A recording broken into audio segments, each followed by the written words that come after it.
Hello, everyone, and welcome back to the NRG series in Elmhurst, Illinois. Jason Clark, joined by Corbin Hostler. And Corbin, it's finals time. It's time to see who's going to win. I'll tell you this. Birthing Ritual has won our tournament because it is a mirror match in the finals. Now it's really just a matter of which build and who can pilot their build better to see who's going to be our champion today. But this is a huge showing for this deck, I think. We've seen it do pretty well. We had Kamaria, someone who plays a lot of our events, actually qualify for the Pro Tour at the last RC in the United States here. And this deck is kind of, I think, making waves, and we're seeing people talk about it. And I'm kind of curious, do you think this is like a thing that can survive lots of different metagames? Or do you think it's like sort of, like a silver bullet, right? It's really good against werewolves, but not much else.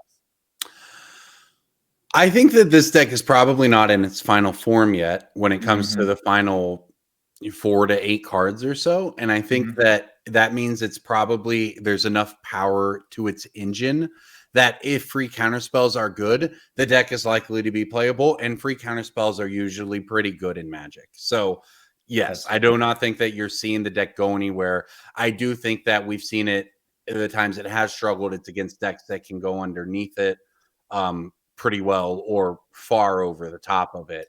But it certainly is filling a hole in this metagame that we've seen it play against everything. It's not just aggro decks. It's not just combo decks. We watched it really drain Jeskai Blink out of resources with Quantum Riddlers earlier today. So I think that sort of the engine of the free counter spells, the Flare of Denial, finding anything that can really put a lot of these into the same shell is going to have staying power. And whatever version of this deck ends up, I know we even talked about other colors perhaps getting added. I do think that there's enough here that this is not a flash in the pan. This is something that people are going to have to put onto, their list of a dozen or so modern decks to consider that could conceivably and reasonably win any given event. All right. And while those players are finishing mulligans, we're heading on down to them because we're going to consider seeing what these players are going to keep. I like this, Nathaniel. You're holding your hand in a way that I can very easily see it. It's a 2-lander. You've got a little bit going on. You got the Ritual guy and Icewind Coatl, but I think, yeah. All right. Starts off putting a Ritual into the graveyard. Just Joseph, perhaps digging for lands. We'll see. These are both players having a good time at the in the finals. As you can see, I would be too. If you pick up a deck, and Joseph said that he hadn't played a ton of this deck before this weekend, or rather was not entirely sure that he wanted to play this deck before this weekend, but was very thankful that he did. So look, you make it to the finals and you're in a mirror match. You feel like you made a very good decision. You feel very smart this weekend. Yeah, it's got to be feeling good in the neighborhood. Let's talk about what this is actually going to look like, Mason. Both of these players are playing Coilin Oracles and Harbinger of the Seas and a bunch of free counter magic and all these things that are pretty good against other decks in the format. How do any of those cards actually interact in a mirror match? Yeah, so my guess, and I have not played or seen a ton of the Simic Ritual Mirror, but my running theory is that it's like a snowball, and you want to be the one to get your snowball going bigger and bigger and bigger and overwhelm your opponent. But the thing that really amasses the snowball, in my mind, is going to be the card of Horn Oculus. That's the thing I think both players are going to try to, protect. You're going to try and dismember that card. If you can get your Horn Oculus going, it will drown the other person in value. Quantum Riddler can do the same. And I think Joseph's saying go, and you're seeing Nathaniel kind of laugh. It's like, okay, well. Birthing Ritual, no creature. All right. Yeah.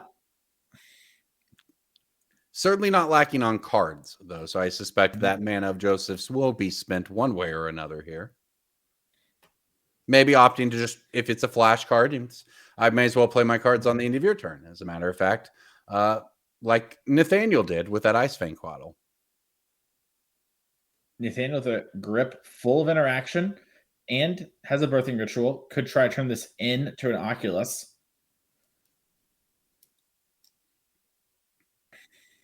While both players just sitting on large amounts of counter magic here. I spot a Ritual in Nathaniel's hand as well. So lots to consider about how to approach this turn. And it's going to start with a tapped, or rather with a shocked in, bolted in land from the Sink into Stupor. So that gives us 3 mana to start cascading with Shardless Agent into Icewind Coatl. It's a lot of value.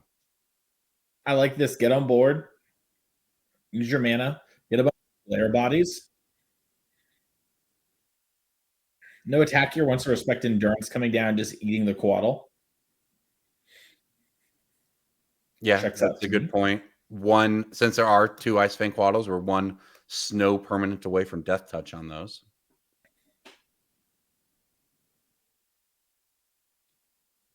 All right, well, Joseph has resolved the most powerful card thus far, but Nathaniel is looking pretty good on board and is sitting on some counter magic. So I guess we'll see here what Joseph is able to pull off in the instep. Is going to start by fetching and surveilling.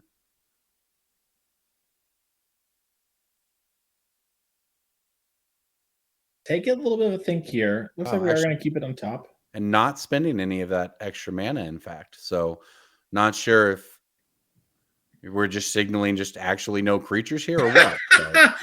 I think Joseph just said pass the turn after bolting and a sink into super. No way to know. 4 manas. Nothing subtle going on here.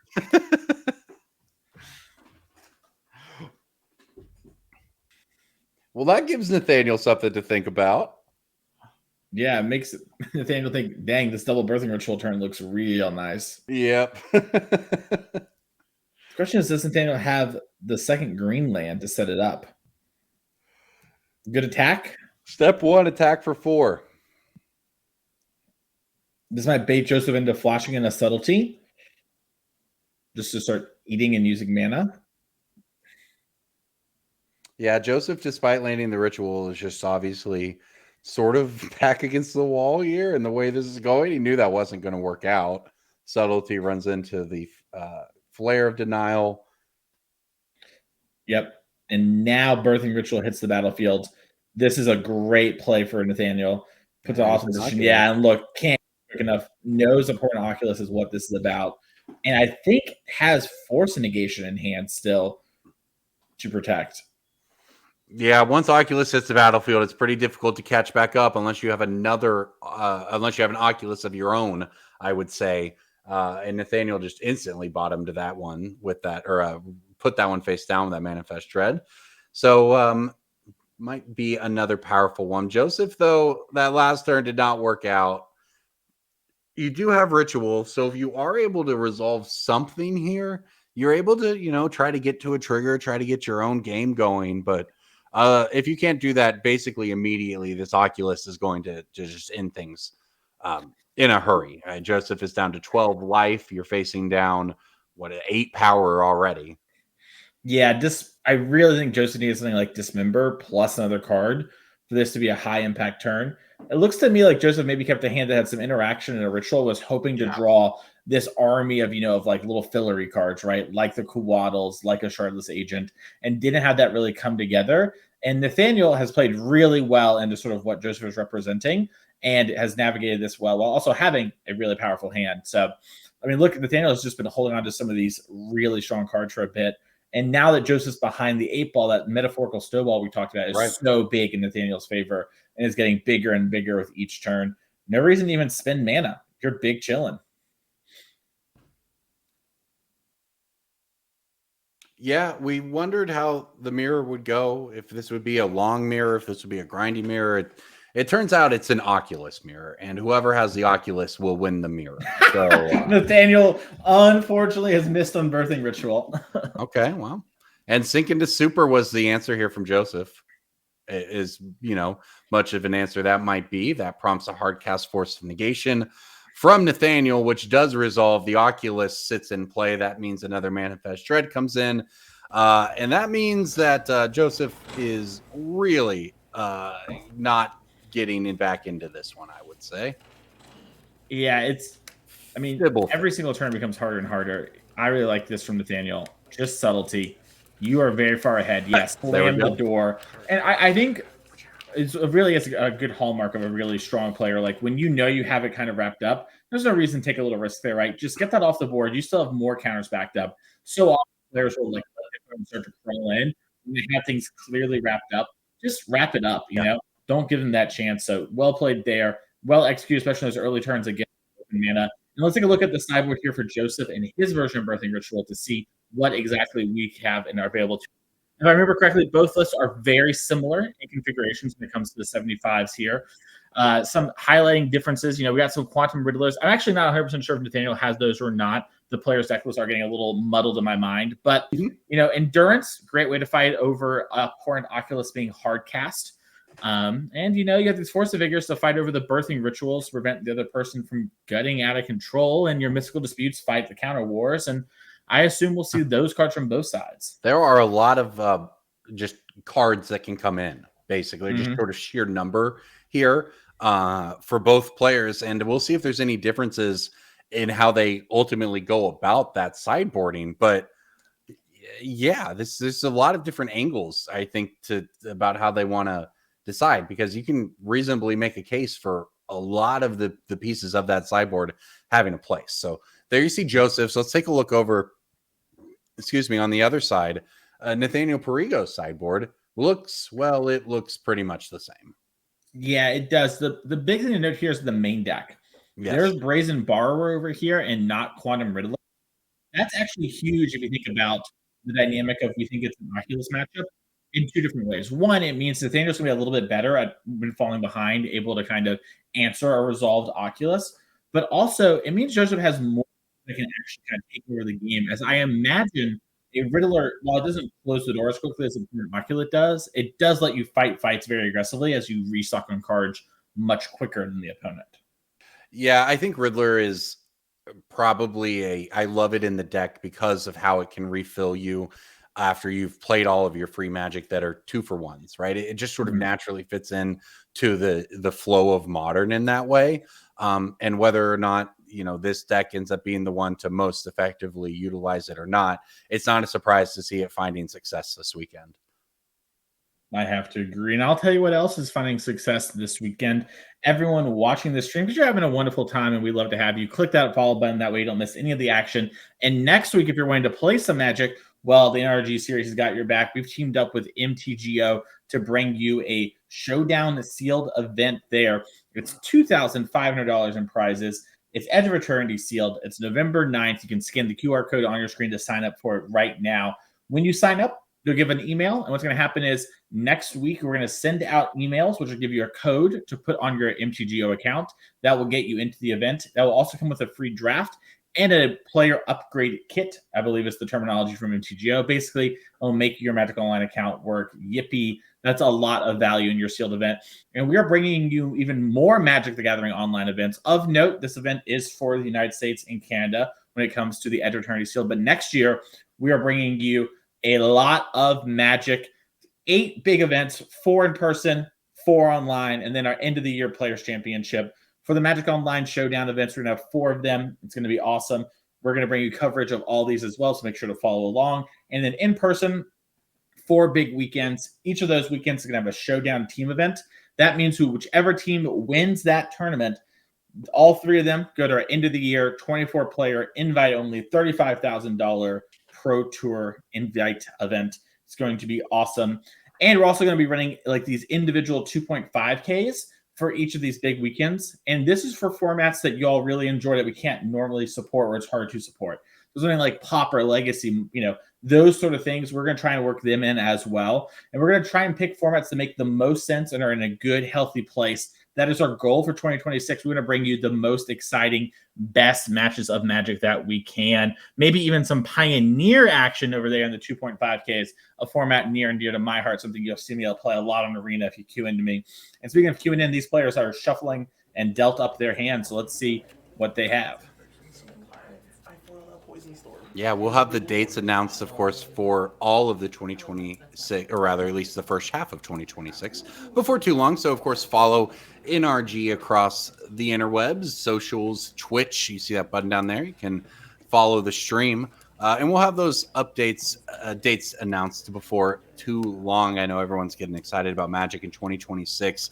There's more events on the calendar than we've had in quite a while. Big events with real stakes. And I know that is what a lot of us are here for in the end, is to play matches of meaningful Magic. And these players sure are right here. We're going to go ahead and see a mulligan on Joseph's side. It looks like Nathaniel may be on the keep. And for Nathaniel, this may be one of the most meaningful games in a long time, because If they win, Nathaniel will be qualified for that end of the year championship. We'll get the custom token and everything else that comes along with the victory. So Joseph going down to 6 cards here, going to do his best to prevent that from happening. Looking pretty great in the hoodie, I have to say, courtesy of his partner. We got a shout out on the interview earlier. No, I was watching. I got beef with Joseph. Joseph goes, my wife found me the hoodie, and then y'all said, got any shout outs, and didn't shout out the wife for the cool hoodie. And listen, maybe thanks for giving, but I know in that moment, I'm getting my street cred. I'm getting the wife. I'm saying, shout out you.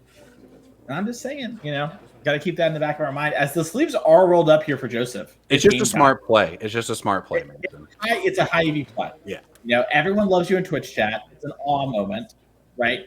If your wife's watching or goes back and watch, you get it's really good. It's sort of like playing Coiling Oracle in turn 2 in Modern. It's just really good. It's a lot of that. Like that. Joseph will be on the play, so we'll see if it's his Coiling Oracle here on turn 2.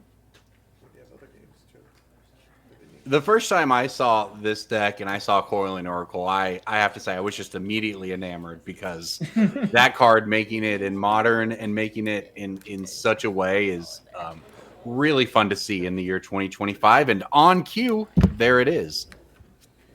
Yeah, yesterday I commentated. I thought this deck looked pretty good. And I was like putting my deck together, and this was the only card I was missing. And luckily, my LGS had 4, so I went and picked up 4. And I was like, I'm ready. Next Modern FNM, next Modern event I get to go to, I'm putting some rituals. Yeah, this deck is really fun. In fact, I would honestly, I'd say the last 2 months of Modern have been really fun, starting with the Pro Tour and Charbelcher winning that. We saw Charbelcher versus Orange Chant in the finals. That in itself was incredibly nostalgic and fun for me. And here we are with Coiling Oracle Mirror in the finals. And Birthing Ritual for Joseph here on turn 2. And this is actually not a fight over the ritual, at least not yet. It's a Dismember on the Coiling Oracle to prevent the trigger. Yeah, interesting play. I mean, doing this kind of stops the ritual. Pretty interesting because I would have imagined the Dismember would have been trying to line up against exactly the point Oculus, but Nathaniel seems to really value the snowball nature of it. So even just, Oracle turning into another Oracle. Very curious to see if this Prevailing Wisdom works out, because my gut would be let the Oculus let it try and transform into an Oculus, then Dismember. But Nathaniel Surveilling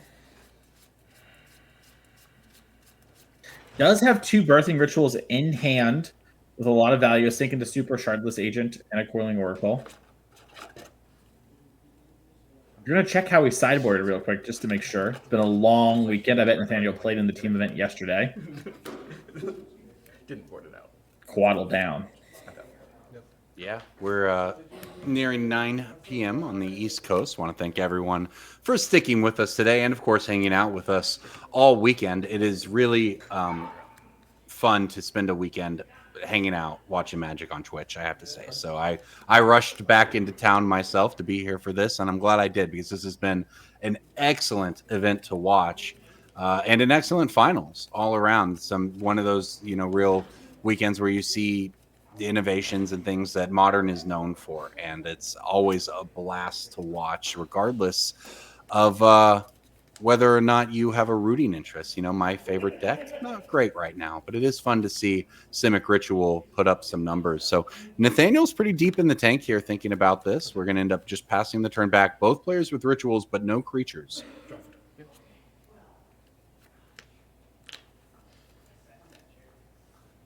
All right, we drew an Iceman Coatl for Joseph.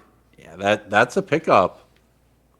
However Joseph chooses to deploy that is a nice one to have in hand, whether it's now or whether you choose to go flash it in later. Let's see. We also have a Subtlety in hand. So we've got like a hard cast Oculus covered. We could even, cover a hard cast Durance, whatever. Yeah, I like this. Just pass the turn. Don't do anything yet.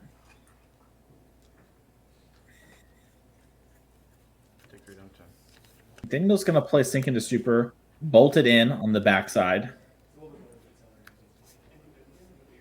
All right, well, Nathaniel trying to get the train going here, leads with Coiling Oracle. Any 2-drop in play in the instep threatens a Birthing Ritualed Abhorrent Oculus. So we see the fighting begin. Ice Fang Coatl for Joseph, runs into turn Scolding from Nathaniel.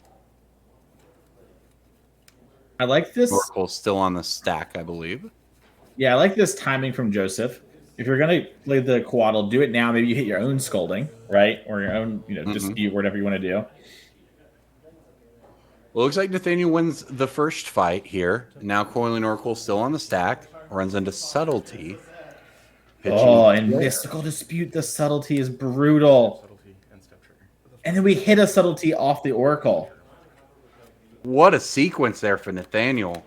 Was able to set up the Birthing Ritual, was then able to hit the 4th mana, set up the creature for it, and here we go. It is looking great. Even hits the extra value there from Fibblethip.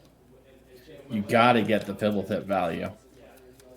And now with Subtlety in hand for Nathaniel, Joseph may just never even have an opportunity to trigger this Birthing Ritual. He only has 1 green mana. Yeah, very awkward spot here for Joseph. Nathaniel, just so reminding, like, hey, I did hit this off the coiling. Joseph head in hands, like, yeah, that's a problem. Yeah, this fight was always going to come down to who got their Birthing Ritual trigger, and that was why we saw Joseph fight over it. And when it did not work out, it looks like it very much didn't work out because it ends with you having just a couple of cards in hand, Nathaniel being completely restocked with all of the options and just forced to pass back as Joseph, and Nathaniel looking pretty good here to close this thing up. Yeah, second ritual is nice here. If Joseph wants to fight over it, it would be pretty reasonable, but all you're all kind of set up, right? So now you're exchanging resources while getting ahead. Great. It's not even when you need to have happen. And now you still get to have up some amount of answers. Looks like Seeking the Stupor is in hand for Joseph. I wonder if Nathaniel's trying to move to the end step, and Joseph's thinking about Seeking the Stuporing the Fibblethip. Yeah, there's no way in which it works out because that just means you end up back in the main phase. Nathaniel replays Fibblethip should they want to, and then they go back to the deck. When it's targeted, it goes back to the deck. Oh, good point. Okay, so yeah, it would have removed it, but if Nathaniel had any other 2-drop, you're in big trouble still. Yeah, Fibblethip text. Good point. Okay, you don't know Fibblethip by heart? Not yet, I don't. Yeah, well, you're gonna get used to it. As we do have an Ice Fang Coatl still hand here for Nathan, but gonna hold on to it. As here's a Coiling Oracle. All right, well, this is a good start here for Joseph because there isn't no creatures in play at the moment for Nathaniel. Yeah, I think we have Dismember in hand too. So Subtlety, the Coiling Oracle, continue the game plan of preventing Joseph from ever getting a single Birthing Ritual trigger. And in fact, I spot a Force of Vigor in Nathaniel's hand. So, in fact, there really won't be a trigger for this Birthing Ritual.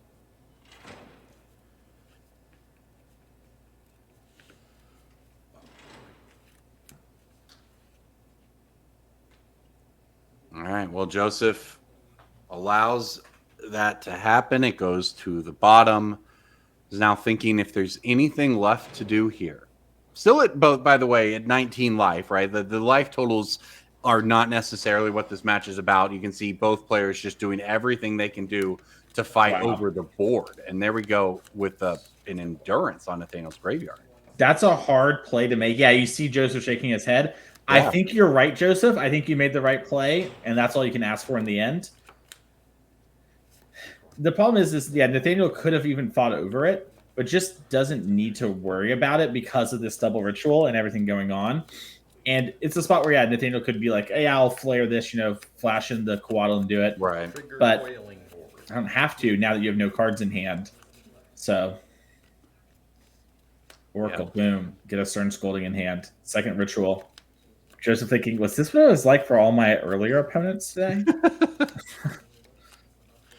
That's got to be the final pieces needed though for Nathaniel, right? Because the Oculus is going to take care of the board. The Stern Scolding is going to take care of the stack in most cases. Brazen Borrower went to the graveyard, which means the face down card is a better creature than Borrower. And I have a good idea of what that could be. Second Birthing Ritual. Our hand has Force of Vigor for Nathaniel. That's going to do it. And yeah, Joseph's going to pick up the cards. Congratulations, Nathaniel. I know this means a lot. Wants to get back to the PT. And now we're going to see you at Champs in just about a month, Nathaniel. And you'll be battling for your slot to get there. Great play from both players. I was very impressed with every match I saw from both of them over the course of the weekend. Did incredibly well. Incredibly new deck, right? Even if these players have practice with it, they have to be having less practice than the average person in the modern field, right? There's just a new deck. So well, and you know what? If I'm not everyone is familiar with Fibblethip text, for instance. That's right. You'll always get some. That's one of the cool things about Modern. If you can play a card your opponent has to read, you're doing something right. And that in some cases translates to having a really successful weekend. And it certainly did for both of these players who, in fact, Joseph talked to us about it earlier. You just resolve your Birthing Ritual trigger, and now there's a harbinger of the season play, and your opponent has no mana to do anything about it anymore. So an extremely powerful deck, an extremely impressive performance by both players. And that rounds out our top 8. So we'll see, of course, if we can get our winner in here for an interview soon. But we saw, I think, five different archetypes in the top 8, perhaps. I think we had 2 repeats. So we had the 2 Blink, the 2 Energy, and the 2 Ritual, and then Is It? Yeah, 5 different decks. Very well representation. I mean, compare that to a standard tournament. Well, certainly that. Although, get back to me in a week on that. Who knows where things will be? But Modern certainly looking like it's in a fun place. It'll be one of the formats that we will likely have on tap next year for the NRG series. Remember, we have 4 paper weekends, which will be awarding multiple invites per weekend to the NRG champs at the end, along with, of course, the Magic Online program that we'll be piloting next weekend. You can check out. We pulled that slide up earlier, but next weekend, if you like to play Magic Online and you like to do it for real stakes, you'll have an opportunity. So that is the NRG series rounding out this year, heading into what will be a very busy year for Magic in 2026, and I think a very good year for competitive play. And in fact, it was a very good day for our winner. Yeah, and a good year too. Let's go down to Nathaniel. Congratulations on the W. I love the excitement. How are you feeling about winning this event? I'm very surprised. I played a little bit of this deck, but I came into this okay, so the main thing I want to say today, I thought about just not playing the event so I could play standard RCQs because I know VV's going to get banned and I like that deck. But then I did this instead. Smart decision. Do you like the Simic deck? And now that you played it some, it's fine. It's definitely not bad. It's well positioned at the very moment, is what I would say. Yeah, we'll talk about your top 8 run. We caught some of it, obviously, but how did it go for you throughout the top 8? Things play out how they expected? Any surprises? Any great moments? I'm thinking about those things is difficult until we can go back right to them. But so what were your matchups through the top 8 here? Okay, starting there might help me remember what the heck happened. I know that my finals matchup was the Mirror, which is insane. The one before that was Jeskai Blink, which I faced 5 times during this tournament. Wow. And then the previous one, I don't remember. So I want to talk to you about the Jeskai Blink deck. Yeah. You played against NRG was the other one, because both NRG, of our ritual players, you both have the exact same matchups, but you were on opposite sides of the bracket. So how was your Jeskai Blink matchup? Because that's the deck that just won the RC a couple weeks ago here in the United States. That's a deck that I know some people felt was very good against Ritual, and some I've heard they think it's very bad against Ritual. And so whenever there's this much contention in it, I'm always very curious to find out the truth. What do you think it's at right now? At the beginning of the event, I would have told you it was very bad. No, I think that there are some small changes that have happened through the list, like having Force Subtlety in particular, that have helped out that matchup a lot. Because Quantum Riddler and Teferi are the problems. So as long as you feel fully prepared for those, I think our board plan was wrong for that matchup in the past too, and that's why it was so bad. The Mystical Dispute may only have a couple targets, but they're the most important cards you can possibly target, so you just bring them in anyways. And they also might bring in their own Mystical Disputes, so fighting a counter war might be helpful. Whereas in the past we were bringing in Stern Scolding, and that card like has like 1.5 hits. They like don't even like Felia that much. Ragavan can't get through, so they aren't probably playing it. Some of them will play a couple, but like that card just doesn't do anything most of the time. So our Stern Scolding hits like fall all the way down to just Solitude after board, pretty much. And so our new board plan is way better. Well, you mentioned the deck being well positioned. Yeah. Now everyone is going to be aware of it. You just played in an all Simic Ritual mirror match finals. You planning on sticking with this deck for a bit? You think it was a 1 weekend shot? What were your thoughts sort of moving forward on it? I'm definitely going to keep messing with it. It's definitely in contention for hopefully what I'm going to play for Vegas. I'm not qualified for Vegas, which was a surprise to me, but I'm going to try to LCQ in, and it may be something I choose. It feels really good against Titan, which I think is the most powerful deck in the format, so that's nice. And then against Jeskai, which is a deck that people really like if they want a fair strategy. So like the two decks that I expect to be most played, it's really good against. If that changes within the next few weeks, well, then it changes and we'll do something else. But it looks good right now. That's fair. Well, it sounds like you have a lot of exciting Magic in the next few weeks. You got maybe re-CQ into that RC. You got the NRG Invitational coming up, 24 players, $35,000, and a Pro Tour invite. Pretty nice to be in that situation, sneaking in our second to last event for that there. And you also win a token. And so, you don't have to lock it in right now, but I'm curious, for your custom token, any ideas jump out to you? Well, if I wanted it to have anything to do with this deck, obviously, there's no tokens in the deck, but there is the Manifest from Abhorrent Oculus. So that may be a choice, but I'm not certain. I may want to mull on that. That may be the choice, though. Well, you will have the option because you are our winner. So congratulations. Any last shout outs you want to give? Yeah, my group of friends from Omaha, which is where I live, that came down with me. Love them a lot. Wes Hickman in particular, who's also won one of these before. We went to last Pro Tour together, and I couldn't do anything without working with him. It's just not possible. And then Kamari, who did really well with this deck at the last RC. And qualified for the Pro Tour with it. I talked to him a lot about the deck over the last week or so. So both those huge, really big. Kamari is a real merchant in this deck, as they also convinced your finals opponent to play this. Yeah. So I'm realizing you got to listen to Kamari when the time comes. So Nathaniel, thank you so much for taking a moment. We can't wait to see you at the end of the year for Champs, and hopefully see you at the RC as well. That's going to do it for tonight, though. We're going to let Nathaniel get on home, as tomorrow is Monday. So let's head on back to the booth and say goodbye to everybody here. As Corbin, it was great to work with you for the finals of this event and having you on coverage there with Will earlier today. Thank you to everyone that made this stream possible, from behind the scenes, from Sam to Norm to the rest of the NRG team. Thank you so much to you, the viewer, for hanging out with us this past weekend. It was a blast having to watch all these awesome games of Magic with you all, and I can't wait to do it again for Champs. That's going to be December 13th and the 14th. Follow us along on Twitch or on social media to keep up to date with that. We're going to have more news coming out on that very, very soon. That's a mixed format. It's going to be really fun to watch. Once again, it was a blast, Corbin, and we'll see you all next time.